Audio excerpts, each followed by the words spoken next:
Brazil সবসময় বিশ্বসেরা খেলোয়াড়দের জন্ম দিয়েছে।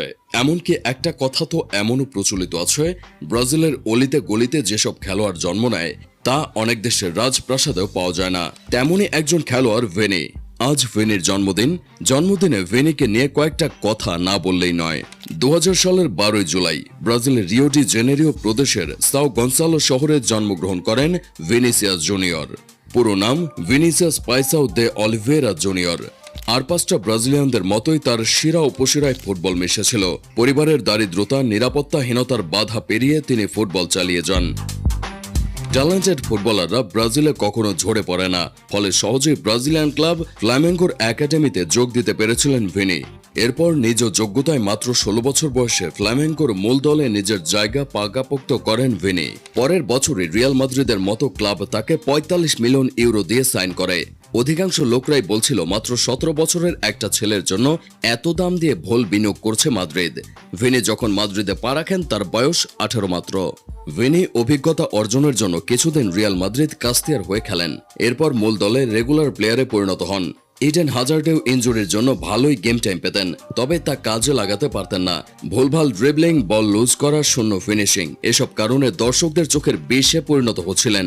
এমনকি সতীর্থ বেনজামাও বলেছিলেন, তাকে বল দিও না, সে আমাদের বিপক্ষে খেলছে।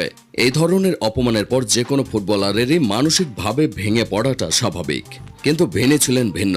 তিনি হার্ডওয়ার্ক চালিয়ে যান।